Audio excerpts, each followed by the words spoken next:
I'm not an average manager. I've dug the trenches. Meet Marc White, founder, chairman and manager of Dorking Wanderers. To say he's a character would be an understatement. My thing is that I'll take it, and then I'll give it you back to the point you never want to go out again. And I just literally just took his glasses off and fucking poked him straight in the eye. Non-league football is a crazy world, and Marc is a veteran of the game. He started Dorking Wanderers over 25 years ago in a field with a group of mates. We were playing teams like Wrexham, Chesterfield, Notts County, Oldham. We were like part-time and we were beating them. Now fast forward to 2024, they're currently playing in the National League South, just 2 leagues below professional football. It's some achievement, but Marc is not stopping here, with plans to take Dorking to the very top. What am I going to say? Get the fuck doing what I told you to do. He tells us about what really goes on behind the scenes of running a football club, all the crazy stories of fights and corruption he's witnessed firsthand in football, and opens up about his mistakes and learnings as an owner and manager. And I just thought, yeah, we need a few points, we'll be all right. And I thought I was, immortal. I fucked it. That's the biggest mistake by a mile. Ladies and gentlemen, this is Marc White's perspective. You won't get a better answer than that, will you? You can interview whoever you fucking want. Guardiola, Klopp, fucking all of them.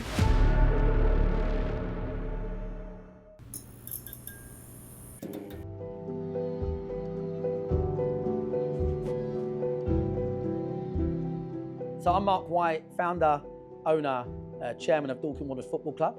I'm here to do perspectives with rising ballers. You ready to go? I'm good, mate. I'm fucking born ready. Can you talk to us about where you're from and your upbringing and what it was like? Well, I'm from around these parts, to be fair, and I was just brought up in a council house where in the morning it was so cold and my mum couldn't afford the heating that I could see my breath. That's what I always remember about being a kid. I'd wake up, like when you go out in the cold and you can see your breath. That was in bed. So if anyone wants to, I'm still taking donations for that hardship. If anyone wants to send anything, yeah. But it was But listen, I had loads of love. Went to local schools, etc. And I just was just loved football. Really, I used to play. I was good. I was really good. But I didn't have a dad. My dad had sacked it off. He was in France. Yeah. My granddad used to take me everywhere. I did pride and joy. I was just like my granddad, left-footed, right-handed. He used to say to me, "You're like me, left-footed." I've got this weird thing. I play football left-footed, darts right-handed, snooker left-handed. What about writing? Right-handed. So I've got this kind of thing going on. I was just like him, so I was just pride and joy. And I used to, play like good level youth football back in the day when it wasn't like it is now. There wasn't like thousands of kids in academies. There's only 1 or 2, and I'd done all right in that. And then he popped his clogs, bless him. He helped me in my paper round in the morning. He's not my dad, this guy. He helped me in my paper round in the morning. He used to live with me as well. So not my dad. Helped me in my paper round in the morning. And the school said, "Can you go home?" He had a heart attack on the carsey. Sick, yeah, so unbelievable. So that was that, heartbroken, 13 odd years old. And then I actually, believe it or not, found it hard to get to football. So I kind of dropped out of playing a really good level of football. Ended up just, doing the social thing with mates. I was a left winger, number 11. Old school, number 11, left wing. So, left winger. And I was good, to be fair, really good. But anyway, so kind of fell away from it. And then school was didn't like school, didn't like authority. That kind of hung about a bit, that. And I was my own person, always was, really. Do you know what I mean? And I especially because I had to be, really. Do you know what I mean? It was a little bit tough. So then started watching football because I was a big football fan. So I've watched the local team. I'd go and watch Wimbledon. I'd go all over the country. Just a bit of an escape, really, with football, which it is really. I see it day in, day out now. It's quite a big escape for many people in the game. What were you doing for work before you sort of, started the football club? I was basically in, sales and marketing, really. That was it. And I worked in the city, sales, marketing, that type of thing, advertising. I never really knew necessarily what I wanted to be, where I was going to go with anything, really, to be fair. I was just kind of like, when you sort of, you don't have a lot of, I had nothing around me really, you know, nothing, like absolutely cool. So it's more a case of, you know, how do I rent somewhere? How do I then buy somewhere over the course of 8, 10 years? And how do I still go on good holidays and socialise? And just like millions of other people, really. So, yeah, I was just kind of in the city, but I've done really well because I found my sort of thing in leadership, really, in the city. I wasn't overly loud as a kid. I knew what I wanted. I wasn't overly loud, but I was a really good pool player, like hustler. And we used to go in bars, literally 7 at night, and we'd be playing at £1,000 to £5,000 a game till 8 in the morning, and you'd be going back with the milkman driving round, yeah. And that taught me a bit of hardcore pressure instincts. It's really weird. Like that gave me a lot of confidence doing that, and I kind of took that into the city in my jobs and stuff like that. And yeah, so then the kind of leadership thing began. I was looking after hundreds of people at a young age, hundreds. Done really well for myself.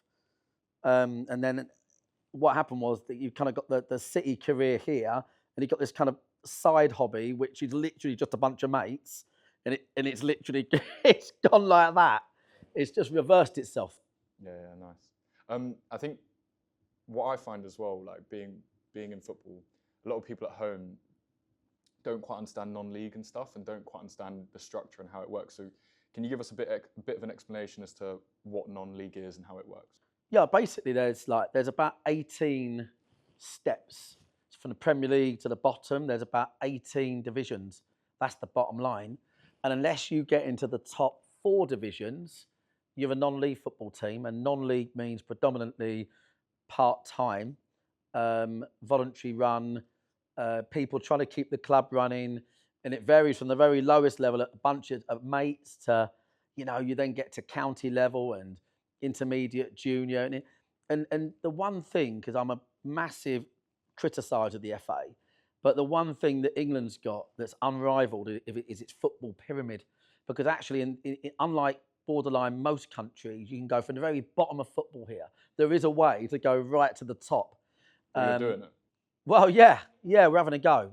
That's for sure. But yeah, so yeah, non-league's amazing because it's a I'm going to say it's a big family. It's I would say a bit of a cult, if you like, really. You get people of all ages, sizes that congregate. I think it's a bit of a haven for many. It really is. And of course, what non-league does, it's on your doorstep, and it's not £80 a ticket, and it's not 20 quid a beer, and it's not on the TV, etc. So, yeah, non-league accessible, and for that reason, it's attractive. It gives people the opportunity just to come out of their house and walk into a football ground and be around, you know, the close up to the game, but also be socially as well.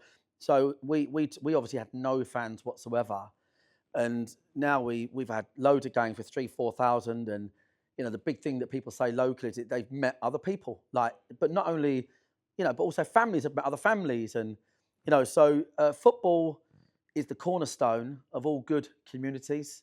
And shamefully, a lot of authorities don't recognise that. Some do, and they get it, and they support their local town, and they provide stadiums that are affordable for clubs to run, where they can bring in the community.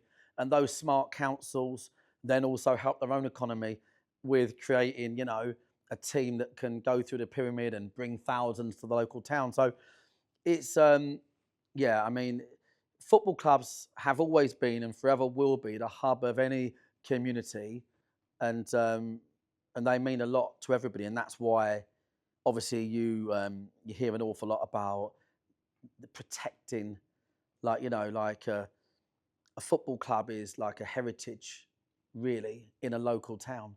Yeah, big time. So, okay, on that topic, football clubs being the hub of the community and stuff.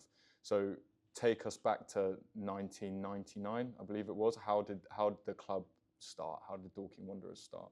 So we were Yeah. We were like, going to Wimbledon and stuff, watching the Dons, the real Dons, and um, yeah, and there's only one Dons, yeah, and yeah, we were getting to age where we're like, going out a lot and stuff like that, and we were just like, oh, you know what, should we just start aside and stop traveling around the country and just, like then we're at home for the weekend and we literally said, yeah, let's start a team, and then me and my friend, we were just, it was literally, I always say it, we were literally just like, he had printed the form out, and for this Crawley and District League, just a Word doc, you got to fill in and he was like, well, what are we going to be called?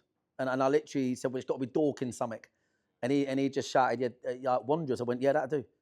And that was the Mighty Wanderers in that moment. I was on a staircase looking down at him. I remember that moment, which is weird. So we started it then, and just a bunch of mates, and we was out on a Friday night, before the game, was out after the game.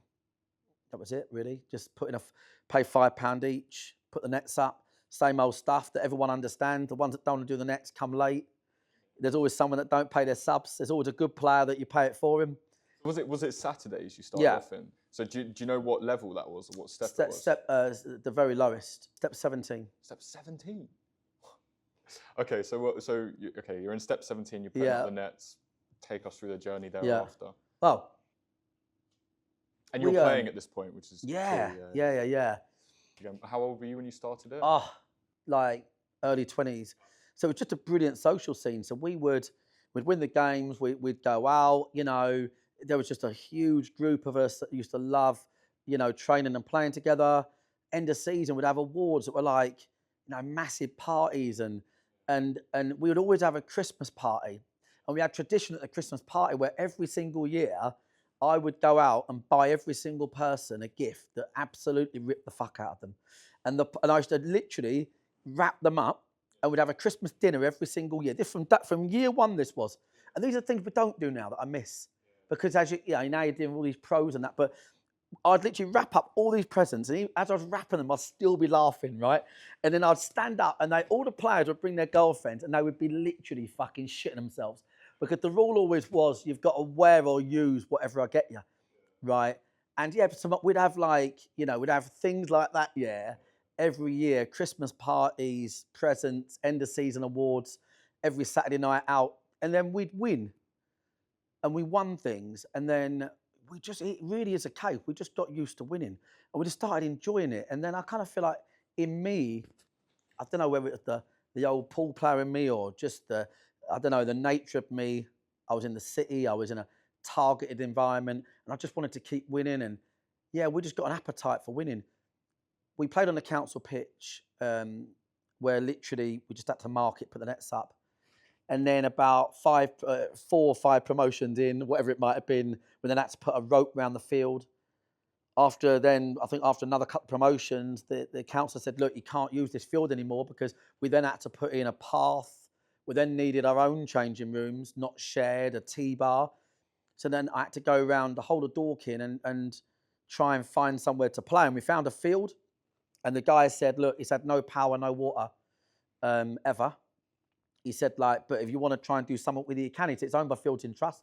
So it won't cost you any money to play here, just to get an agreement. But you'd have to obviously do it all. And I don't think, he's done with Dave Cackett, and I don't think he thought we'd bother with it. And then that became our home for 9 years. We turned up on a field, literally, with no facilities, no electricity, no water. And the week that we left there, we played a title decider on the Saturday, where we lost, went into the playoffs on the Tuesday, won the playoffs on the Saturday, and over 8,000 people watched us play that week at that ground. And our first attendance at that ground was 28 people. Wow. Right? And that was in an 8-year period. So at that ground, we put in electricity, dug trenches. It was the whole community, girlfriends, wives, local businesses, supplying things. We built and developed it all, got our hands dirty. And then over the years, we had to add extra paths, a stand for 50, concrete terrace for 100, floodlights, And then when we left it was like, it was like a full-on football ground. which was weird. But that is still, it's called West Humble. That's still our spiritual home. That's the ground we built. And when I get boys that don't want to run, can you imagine? Yeah. Can you imagine that? I'm not an average manager in terms of like, I'm not a guy that's on 20 grand a week and he's talking to someone and it's like I've dug the trenches. So if you don't want to run Saturday, I'll have a bigger problem with you than anyone else would. Does that make sense? And I think that's where that management style comes from, to be fair. Yeah, but I think like that's a big thing in club culture, right? Like you've built the fabric of the club, and maybe a lot of Premier League clubs have kind of lost that along the way, you know? Totally agree with that. Totally. And that's going back to what you said earlier about like the beauty of non-league. That's kind of where it is, isn't it? That you've still got, you know, people like yourself in charge that are like can literally say, I built this with my bare hands. Exactly. Yeah. Exactly that. So it's been so to get that level of progression is like millions of pounds. It's lifetime of work, never ends. And when I talk about it, which is not that often, really, even I just don't. It's probably the only time I do the dots up. I'm so busy to this day, talking, financing the club, developing the club, whatever. I don't ever think.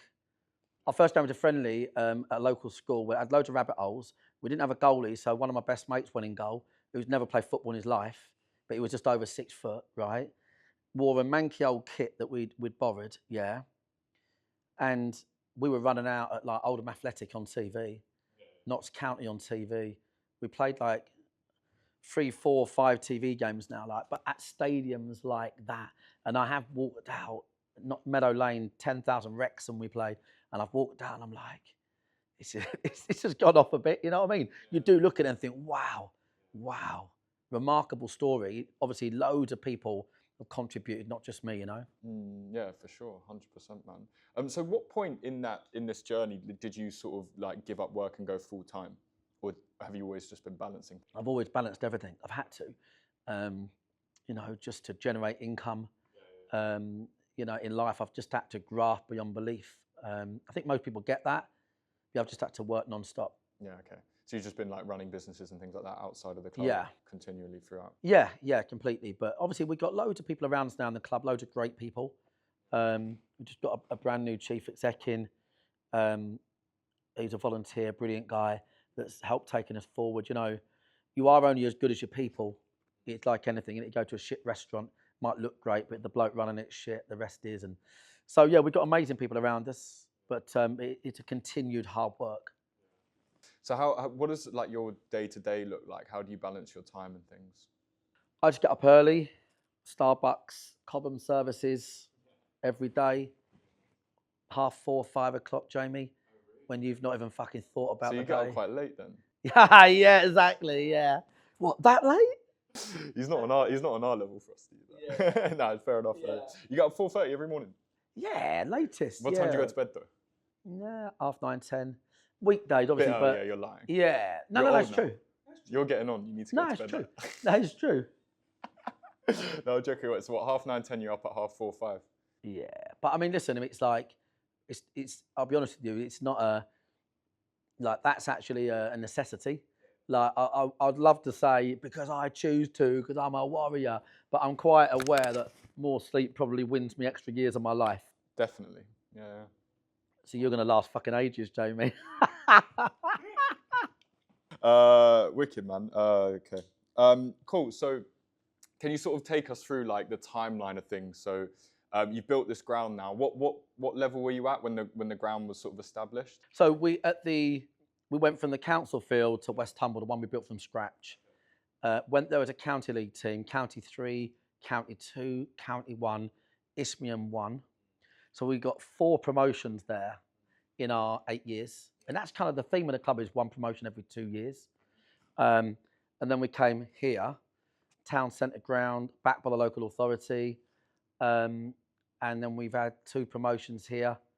One of them was an infamous playoff final when we scored with 5 seconds to go.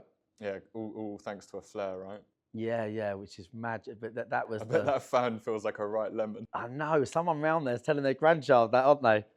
Anyway, just for the benefit, tell us about that game and that promotion. Well, the thing is, for me, it was all about. I'm a, it's like I believe in the Wanderers God tonight. It all started the year before because during COVID, the government had funded football at our level to carry on, and we were top of the league, and we was clear, 5 or 6 points clear, 2 games in hand, and then there was a bit of I'm going to use the word delicately, not corruption, but something similar to that.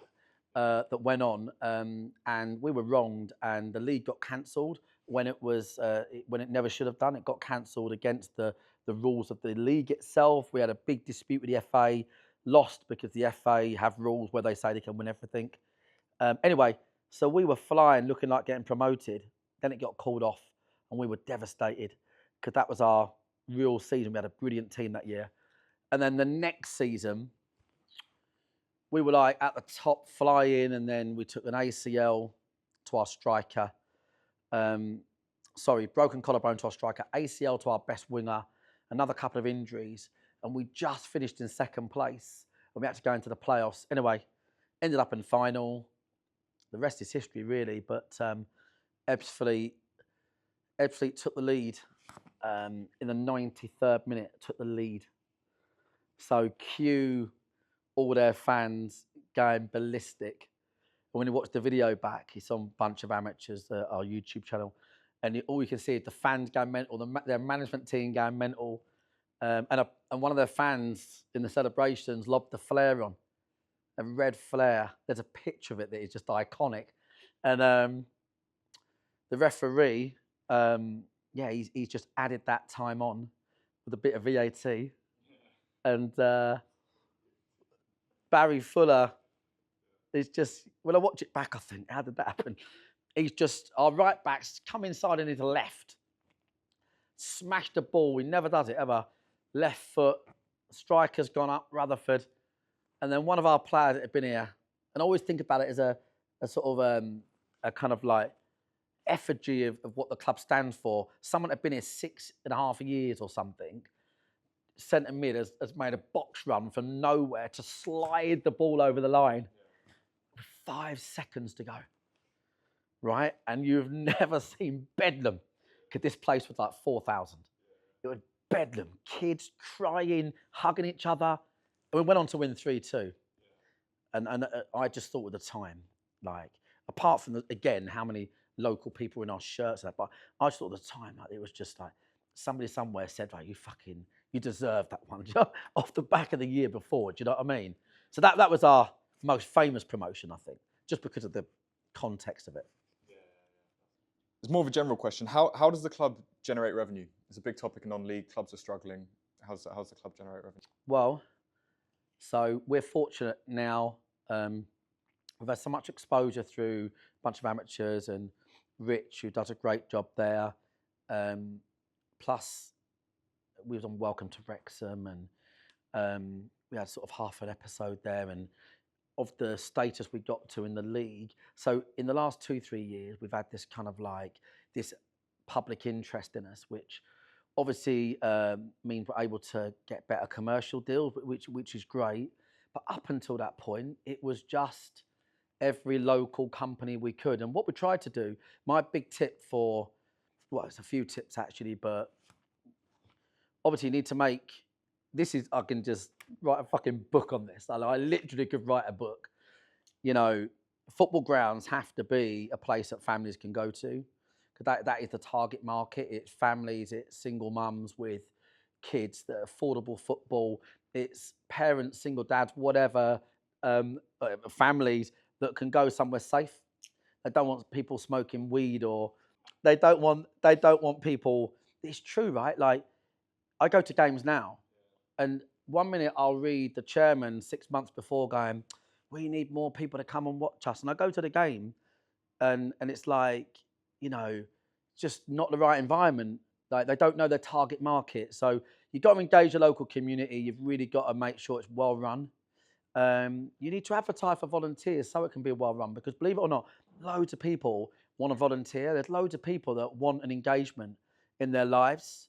And then the rest is all about bringing in the local businesses on an affordable level, and then engaging with them. From an early age, we were doing networking events. We were letting local people meet local people commercially. And initiatives of that ilk. But one thing that people like is winning. That's the thing that puts more bums on seats than anything. So, you have to find a way to win, and that's why you'll never find a football club making profit. Because if you're making profit, you're just going to use that to try and win again. Because winning will then increase your commercial attraction, increase the amount of people that turn up and pay to get in, that then spend money on burgers and beers and stuff like that. Do you know what I mean? But the club has to work really, really hard, like relentlessly. That's the bottom line. Yeah. Well, talking about that, winning's obviously a huge part, right? You guys have had so many promotions now. What step did you say you started out in? 17. Did you skip any levels? No. So you've gone 17 to step 2 now? Yeah, but I'm talking about it in 17 tiers. Yeah. So we went from the very bottom to the National League, which is step 5. Okay, yeah. Yeah, it's confusing because they call it step 1, step 2, but at the same time, there's a tier level. Yeah. Okay. Yeah. Anyway, so many promotions, right? Yeah. What do you think it is? Why have you guys been so successful? Just, well, you become we've built our own culture of success, so that makes it easier as you go along to get people to buy into it. But the main thing really has been sticking with teams, sticking with players. It's so easy to think the grass is green on the other side, but it never is.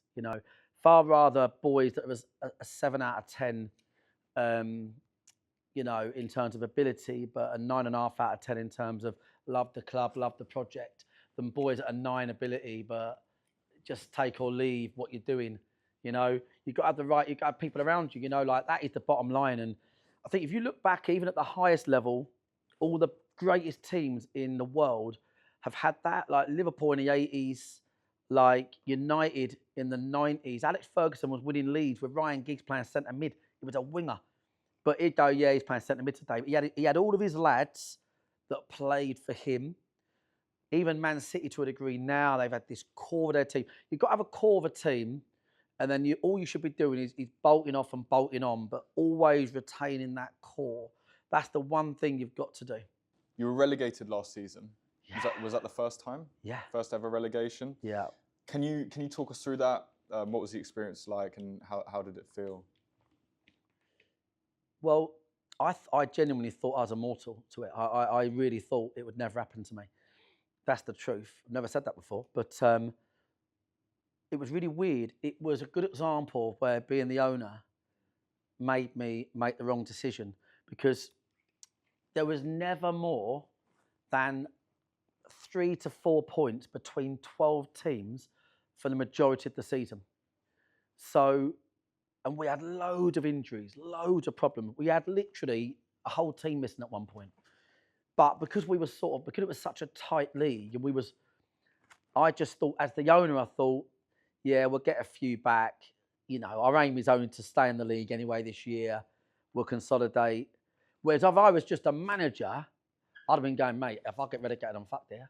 Right? So do you know what? Listen, I don't care. We're going to have to bring in this, that, the other. We've got to address it. So I kind of managed it as an owner, and it fucked me, basically. Which is annoying because, that is fucking. I mean, there's no way of dressing it up. I'd love to sit here and go, we prepared for that. We're never going to be successful all the time.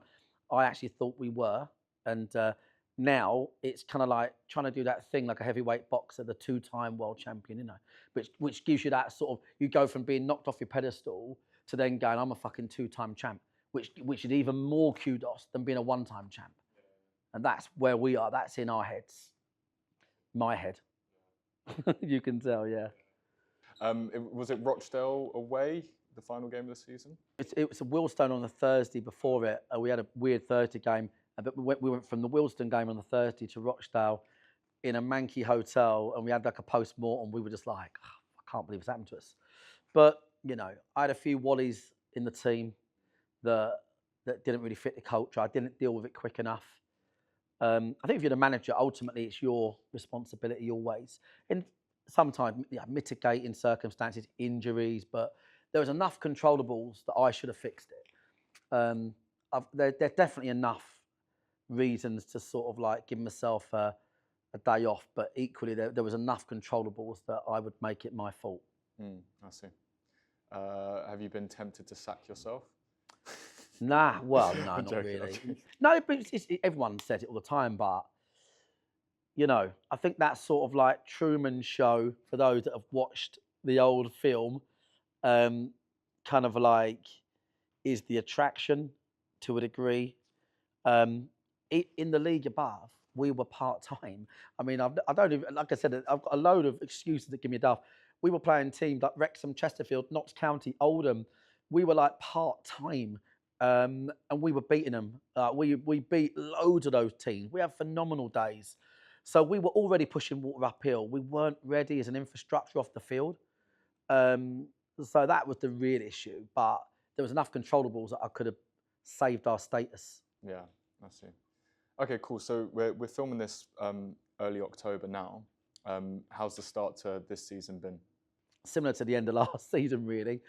Mid-table, best team most weeks, but loads of injuries, not converting possession to goals. But yeah, with everybody's cup final as well. Like literally, like we turn up and I mean, don't get me wrong, people love us and that. We don't really have anyone hate on us, and but the opposition are like, we're playing Dorking, so and we're good, we're really good, and we'll have our time again. And someone wise said to me the other week, they said, just remember, like you've only had a bad 6 months in 25 years, because the relegation was literally, we just had a bit of a nightmare from March. So yeah, we're waiting to come again, and then we're gonna ram it down people's throats. There's a lot of money in non-league these days. What are your opinions on that, and how has it changed the game since you've been involved? I think it's where the money comes from, really. It's like I think that's the bottom line. I think if someone wants to put hard-earned money into a football club to take the club forward, and it's sustainable, and that person's not ever going to lead that club in the lurch. That's the problem, isn't it? It's the type of money or the type of person. So there's a guy that we met at Oldham Athletic called Frank, who's a local businessman that rescued the club from extinction. We was their first ever game after he rescued it. He's an amazing guy, 70 odd years old. He's got 2 world records for rowing the Atlantic. Yeah. And the point is, he bought Oldham Athletic. He's put loads of money in there. And this is an example you'll get even at step 6 or 7.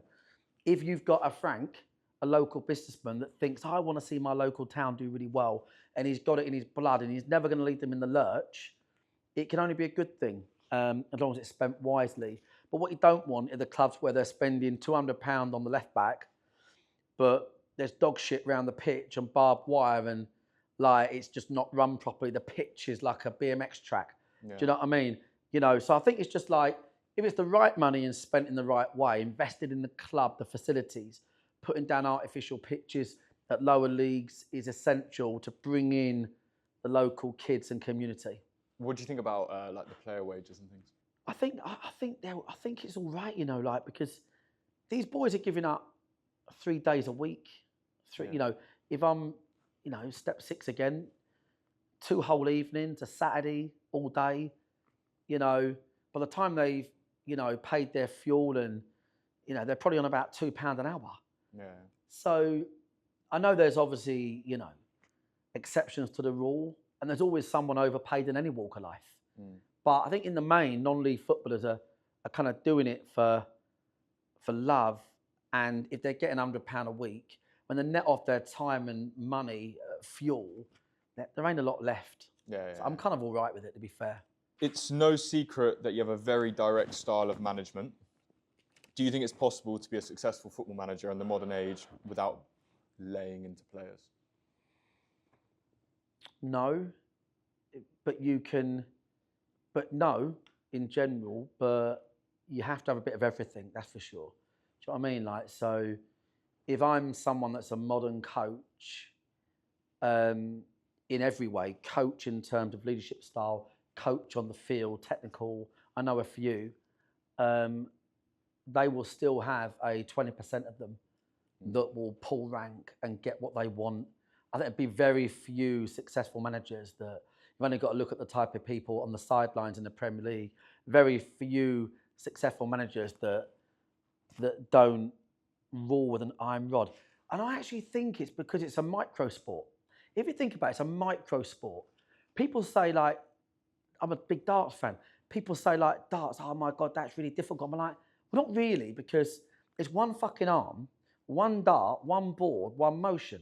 Yeah. But football, to get the ball from one end to the other, is a fucking micro sport, even before you've got an opposition. When you put an opposition there playing a different shape, a different way, it's then a multiple micro sport. So today, your role, which is normally that, is actually this. So managers have to have a high level of technical skill, and then they expect the players to get it. And if they don't get it, and like me now, I'm doing 3 mornings a week. If I've told someone what to expect on a Saturday and they're not getting it, you know, that sometimes you're thinking, well, I've emailed you, I've told you on the training field, we've been through it on a PowerPoint, it's a Saturday afternoon, 3:10, we're 1-0 down. So at this point now, what am I going to fucking do? Yeah. Am I going to fucking send them a fucking WhatsApp?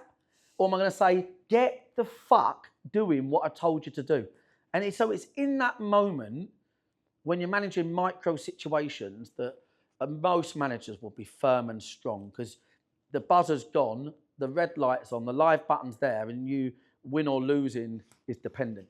But I think you can definitely, I was always taught leadership, you're sort of like, you're somewhere between, you know, autocratic, democratic, or hands-off.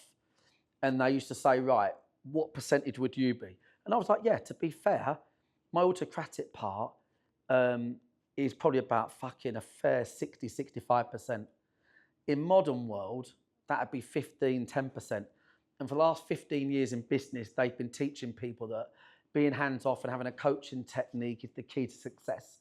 I think you need all of it. And I think it depends how well you can sell every aspect. Because some people are really good at being tough. And some people are really good at getting the best out of people. Yeah. Bottom line. Yeah. You won't get a better answer than that, will you? You can interview whoever you fucking want. Guardiola, Klopp, fucking all of them. Can you tell us a story about how you ended up poking a spectator in the eye? See, honestly, in the early days, being honest, it was just fighting every week, do you know? I mean, when we was in the Crawley District League, you know, it was literally a fight every single week. It was so rough. I'm not sure whether the inner city leagues are still like that, or whether gradually the disciplines got hold of it. I'm not sure, but the leagues we played in were like hardcore. Like, I'm talking hardcore. There'd be punch-ups every week.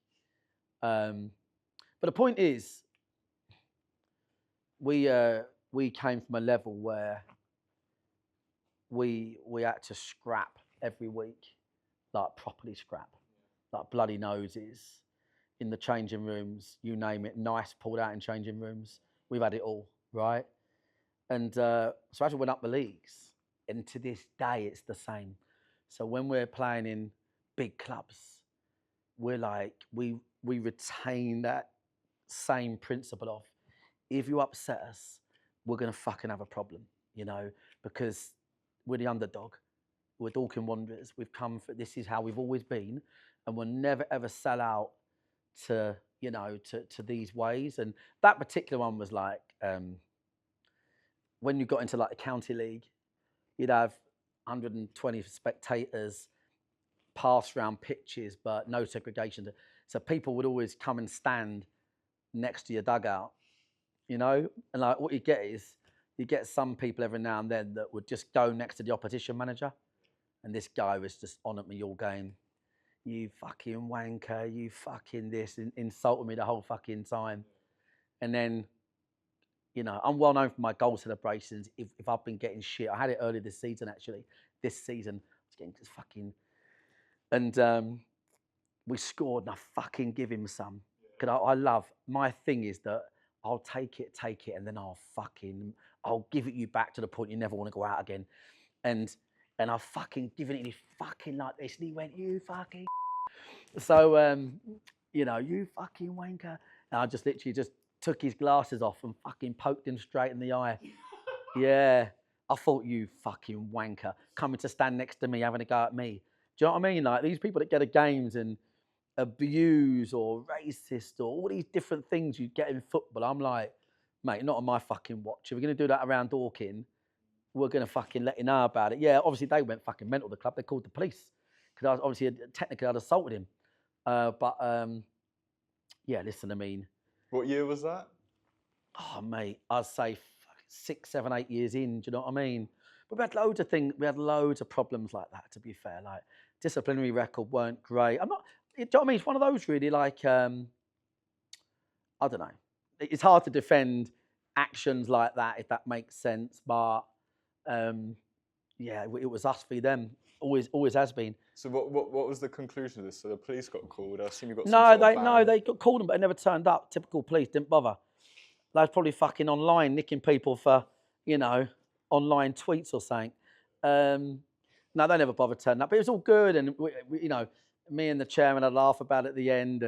But I think as we've gone through the leagues, people understand that's what comes with us. Like, because I'm going to be the biggest supporter there. Like, if you insult me or Dorking Wanderers, it's like, you know, you're insulting the guy. Everything it stands for, the legacy, the club, and we get it all the time. We get it all the time. Do you know what I mean? Like in bit part, but we also get a fucking unbelievable amount of love. Like, so many people second teams, and when there's an international break or they're not playing at home, we're fucking double as busy because people love the story and what we've done. But yeah, that was.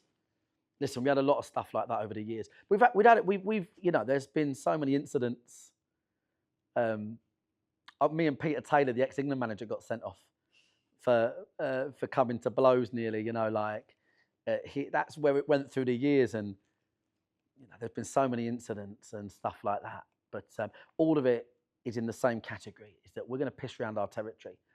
Yeah. And when you've been near Dorking, we would never in a million years bring you ag. We're nice people, but if you're going to fucking dig out the mighty Wanderers, then you're going to know about it. Looking back on your career, what's the biggest mistake that you think you've made, and why?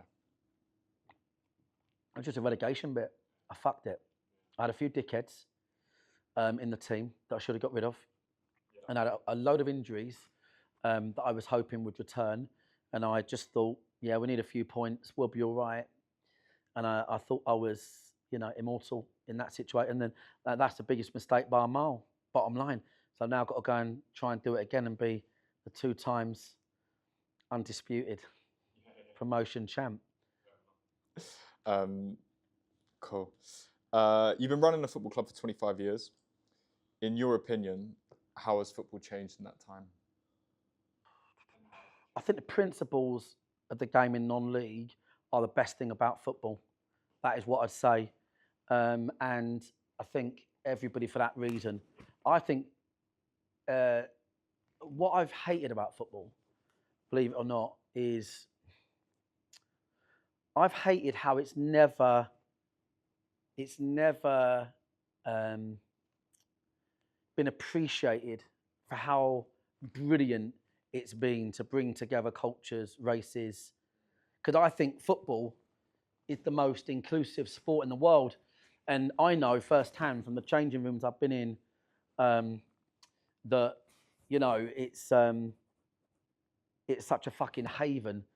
And I think it remains that if I go into dressing rooms at all levels, or when I go to Step 5 games, which I do, and I still see, you know, the environment, the changing rooms. I think non-league has stayed the same. And obviously, the rest of the whole football spectrum is now a money sport, if that might, a TV sport to a degree.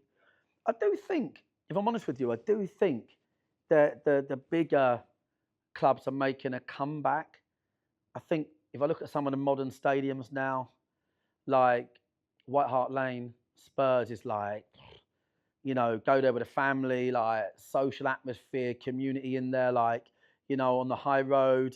But in the main, the top end's detached. And the biggest disappointment is, apart from the officials, which we'll come on to, because that's always the number one problem.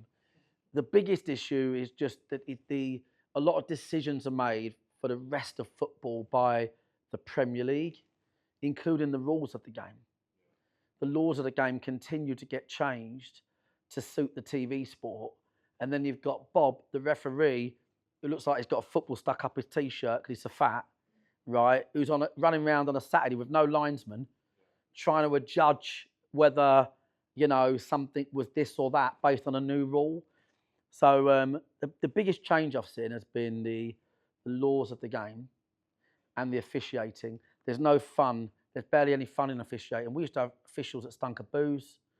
We used to have officials that would tell us to fuck off, which was brilliant. That was great. Yeah, Mark, fuck off, because your left back shit. You've lost last week. I might have fucked up a decision. Can we get on with it? Yeah, all right. That was it. That respect, that respect in the game has gone between officials and players, because the laws have dragged that out of the game, if that makes sense. Which I honestly, you could interview me for fucking 20 hours on that. Every law of the game. But so I think, in answer to your question, long-winded, but non-league's retained an awful lot of its roots and heritage, and it still does the same things for the game it's always done. But just that sort of TV money, elitism has passed on some bad habits down the pyramid in terms of things that make the game more difficult. And one of those things is the referees getting abused, or kids football having such a terrible discipline problem. Because right at the highest end of the game, these people can't even fucking work out. They honestly can't work out how to discipline players. They're fucking, honestly, I've stood there with the man at the very top of the PGMOL going, well, I said to him, right, well, Howard Webb, I said, well, how come rugby do it then? It's not different fucking breed of people. I said, you can't keep blaming the players, the laws. Blame everything else. You are the problem. Because you lot don't know how to enforce laws in a consistent way that gets respect from the game, that can then be cascaded down to the park ref at Division 9, or the up-and-coming referee who's 16 years old, who's doing the under-8s Dorking Wanderers on a Saturday morning.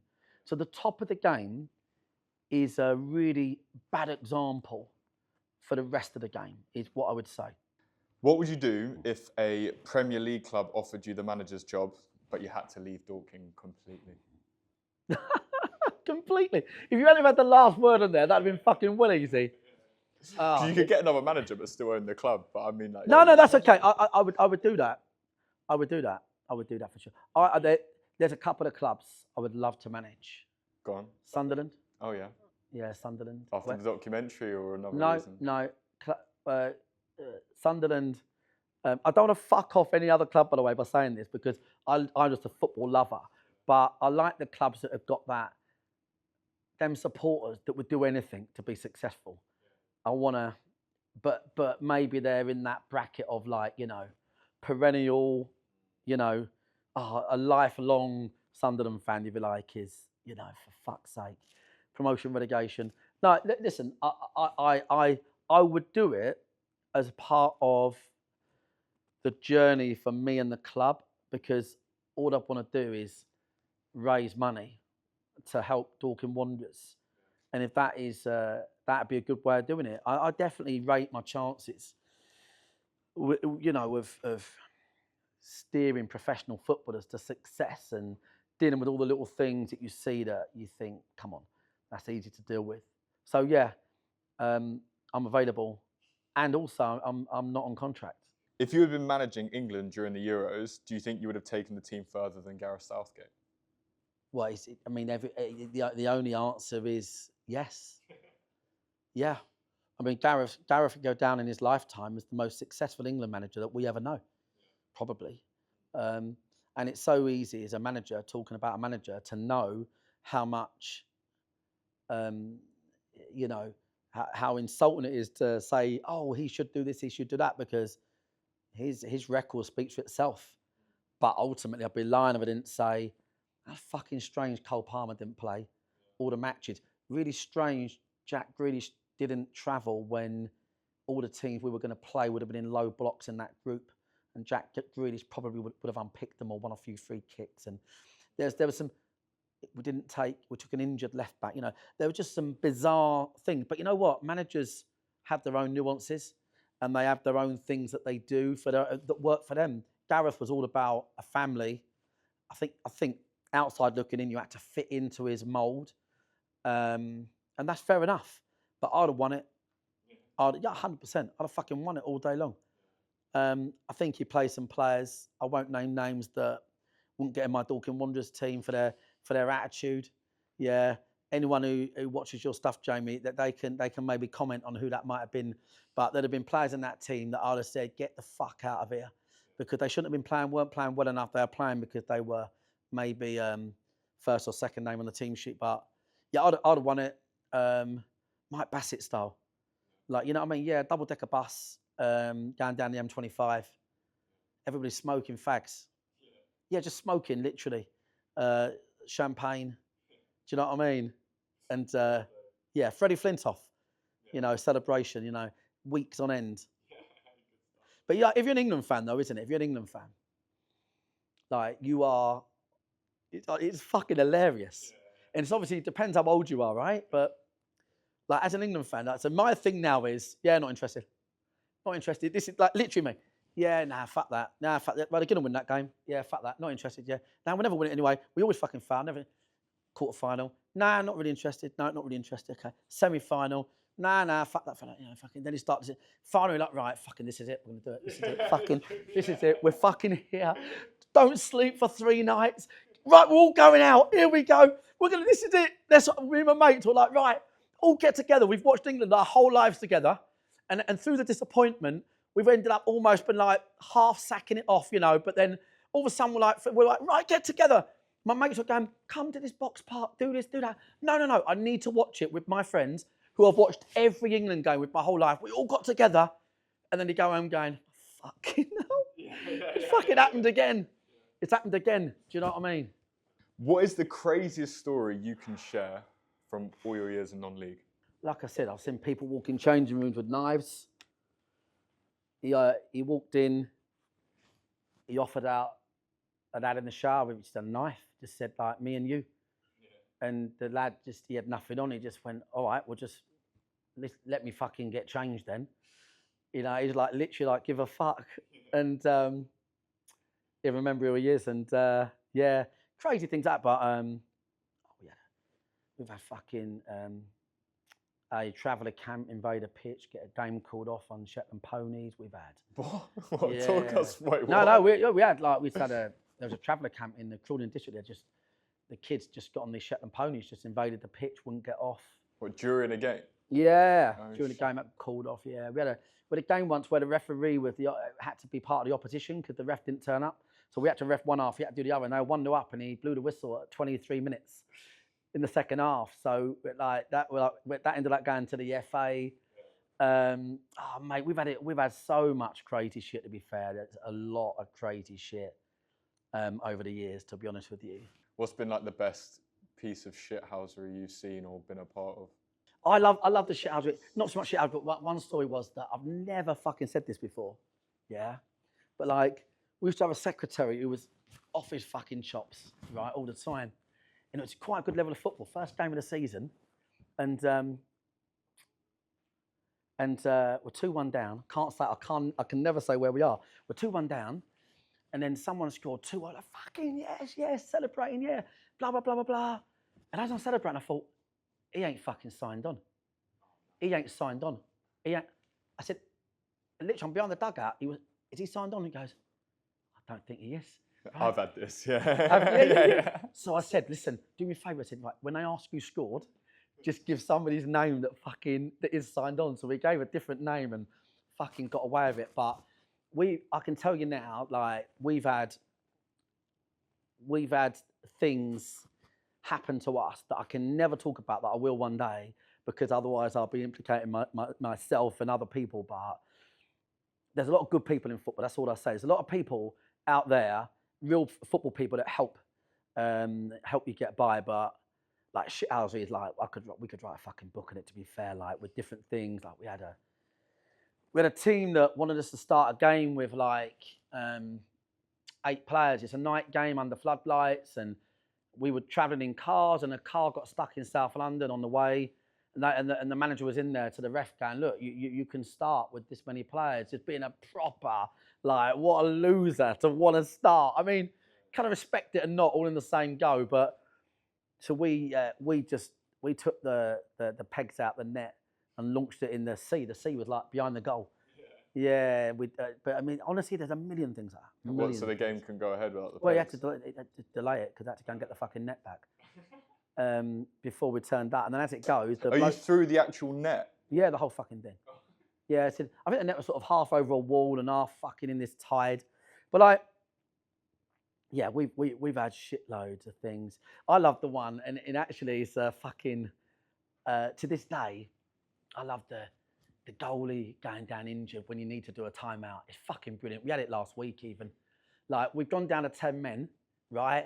And everyone's like, we've got no more subs. I'm like, fuck, what are we going to do? The player's like, that manager's changed his formation, and I've got a signal for the goalie. I'll just look at him and go, and he goes down and he starts holding something. Because obviously in the laws of the game, the keeper don't have to go back off. So that's a constant shithousery thing, you know, that goes on week in, week out. Do you know what I mean? The goalie's going down and stuff like that to get an extra team talk in. But yeah. Have you seen that video? One of our old goalkeepers did this. It went like viral when he's like running up to take a goal kick, and he like falls over as he's about to take the free kick or the goal kick. Have you seen that? Really? No, brilliant. Have you seen that, Melvin? Yeah. Yeah. The other one is we've got a Sammy, one of our old players, and he had the one. He was fucking best cheat I've ever met. Just unbelievable. Like, honestly, there's nothing you didn't know about cheating. And do you know what? He was that player that you know that was worth playing, because he was, you know, he had the one where with 10, he was a centre half. If there was 7 minutes to go, and we were 2-1 up, he'd go, yeah, I'll take the throw. He'd just keep throwing it off the pitch. Just keep doing it. What, repeatedly? Because you just take it again. Yeah. That's the law. Yeah. He would keep fucking doing it. I'd almost be embarrassed. Like, he'd go, yeah, sorry. And then after about 4 attempts, that one of the other players would be going, he's fucking doing it on purpose, you know. But that's if you've got a player doing that sort of stuff, that's as good as it gets for shithousery. Yeah, you got a real one there. Just keep throwing it off the pitch until the ref don't realise what you're doing. So is there sort of like a darker story you can share from your experiences in football that you can share today? I think in terms of the darker side of the game, honestly, if I'm being honest with you, I'm not just sure it's dark. I just think the darker side of the game is just the severe shortage in money and facilities. If I'm honest with you, I think that is the bottom line. I think the game is kept going by volunteers, businesses, and people like you and I that just have a passion for it, and it is a shame. I think the darker side of the game is that all around the country tomorrow morning, on Saturday morning, you'll have kids playing on pitches where they're picking up dog shit. England hasn't got, even though it's got shitloads of green space in most areas, there's a severe lack of infrastructure. And since, you know, the girls' games increase in popularity, that's doubled. So for me, the darker side of the game is just the amount of clubs that go out of business. You've seen it, like, so many clubs go out of business because if there isn't 1 or 2 people holding them up, then they're doomed. So that's the real. I don't. There's nothing sinister I could report on. I think the game does way more good for combining culture than anything else I know. Anything else I know. I've been in offices, businesses, and people keep themselves to themselves, and, you know, changing rooms is like they're amazing. And I've always hated, like, you know, the kind of kick out racism campaigns and stuff like that. I've always hated them on the basis that I thought they got the context wrong. Right intention, wrong context, because there's so much great stuff in the game. So many amazing opportunities, if that makes sense. And I always thought that, you know, so I don't see I don't see anything sinister. I see a brilliant, engaging game that's multicultural, engages different communities, environments in changing rooms. But what I do see is a severe lack of infrastructure and money in the game that make it difficult, and that is disappointing. And I wish the country, the government, and the local authorities, I wish there was more access to funds for clubs to have facilities for it's our country's number one game. So there should be everywhere you look. What would you say is the best piece of advice you've received in football and why? Well, two-sided really. One is whatever you're going to do, fall on your own sword. So never be that guy. Take on board what people say, but always be your own man, make your own decisions. You've got to be a strong leader. You've got to fall on your own sword. You've got to go with your own gut feelings always. I'll often be running on a Saturday morning and I'll think, something's niggling me. Do you know what? I'm not going to play that player. I'm going to play this player. And I'll go with it. And I'll always remember that kind of like, that thing of, like stand on your own principles, stand on your own decisions. Don't be convinced by what the supporters or your coaches, or just go on what you think. Win or lose on what you think would be key. And as we went higher through the leagues, the other bit was, a manager, a really successful manager said to me, like, recruitment is 9/10 of the law. Sounds obvious, but I didn't really resonate with that because I'd always come from mates into semi-mates, into sort of like local people, into local non-league footballers, and I'd never had to really go and recruit, and I'd never realised what it was like to recruit in the wrong way. But when you get to contracts and stuff, if you recruit wrong, you're stuck with the player, you're stuck with the deal. So we definitely take more care over recruitment, and that's probably something we've got wrong as we've gone higher. Do you have any coaching badges, and what are your views on them? Wow. I have none. I have absolutely fucking none. Okay. And how many promotions is it? 12. 12 promotions, not a single. I see managers and coaches walking around with their tracksuits, thinking they're Guardiola when they're top of the league after 8 matches. So I've won 12 promotions, all levels, and I've won it on principles of leadership, principles of the game, and learning, self-learning, and watching football, going to lots of matches. I think the people that run courses, and this is not everybody, but it's a bit like traffic wardens, the majority of them are wankers, but there's always probably the odd 1 or 2 that are okay. But a lot of the people involved in badges are not my type of people at all. There's a hierarchy with badges because you can't even get a fucking badge. So I've got people around me that want to better themselves. Obviously, badges, if you're coaching kids and it's safeguarding, well, obviously, if there's something you can do that clearly that's important. But what I hate is the elitism of it. The FA, what I want to know is, when will the FA approve? I mean, why do the FA own the? These are the questions asked. Why do they own the game? The FA? Why do they own the game? Like, I mean, the Premier League own the game really, but the FA still have a say in the Premier League. Not much. But my point is, well, what's to stop someone starting an amazing accredited coaching company that actually becomes known as, well, actually that badge is way better than that Duracell Double B that you got off the FA. And actually, you can actually get on the fucking course because you're not going to be stuck in a queue for 4 years getting refused because they're prioritising all these different things they prioritise. I don't agree with the fact that the FA are the only people that can produce a coaching badge. I think there should be a privatisation of it that's accredited by the FA. So the FA should accept it's not all about them making the money. right? I think then if it was privatised, you'd see a lot more accessibility to getting badges. But the way they're done at the moment, yeah, honestly, I don't give a single fuck for anything on them. Honestly, I hate it. I hate everything about them, the people on it, the people that are taking them, and that includes people that work for me. That is just the honest truth. I can't say anything more than that.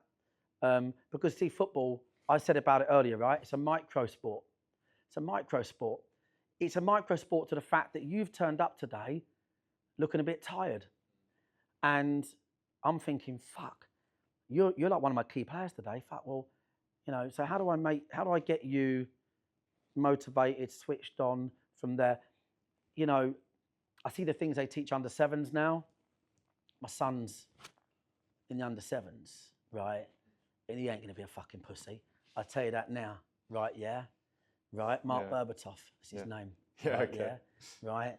And wait, is that for real? His name's actually Berbatov? No. Oh no. But in his head, that would be jokes. In my head and his, he watched the videos. In my head and his, he is Berbatov. Yeah, and end of. Cultured, right? Left foot, right foot, head. Smoke at the same time as playing, right? And but I see the coaching techniques. I'm like, fucking hell, mate. Honestly, I've got to say this, right? Somebody who's 75 years. I listen to people. Somebody who's 75 years old. A lot of the older people always say the same things. They say, no matter what they teach you, the principles of football will never change. And someone phoned me up this year, you fucking love this, right? And he goes, see that, I watched your game back, your highlights, he goes, yeah?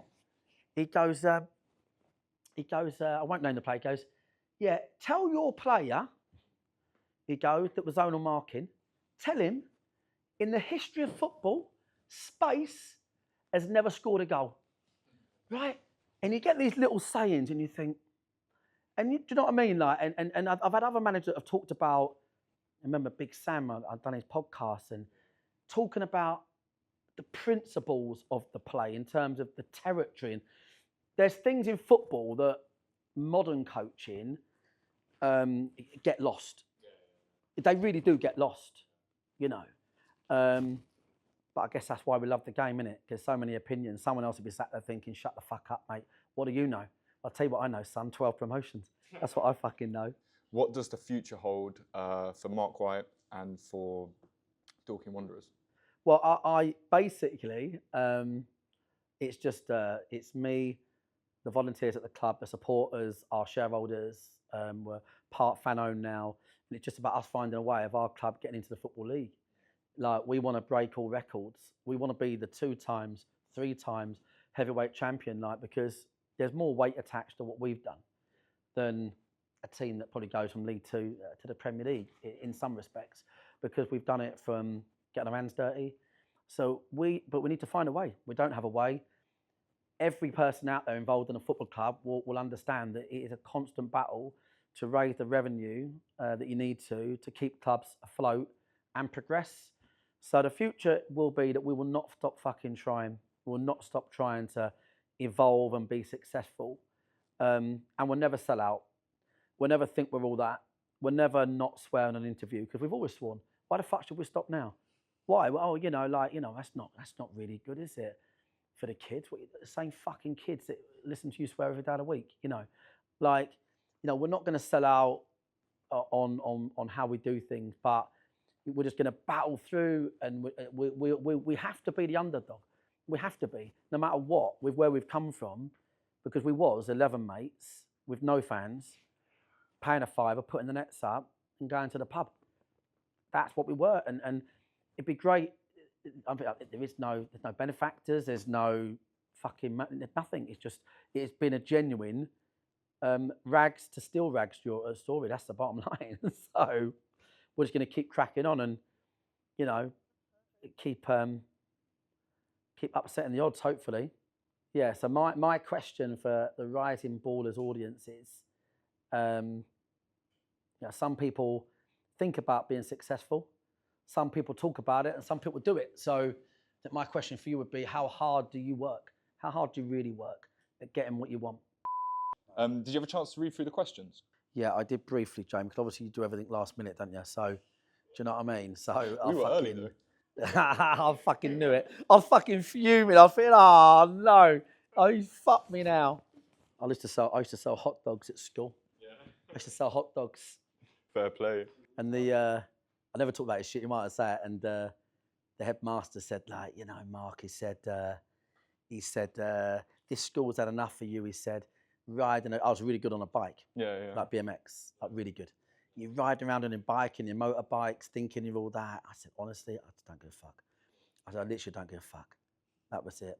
Fair enough. Brilliant.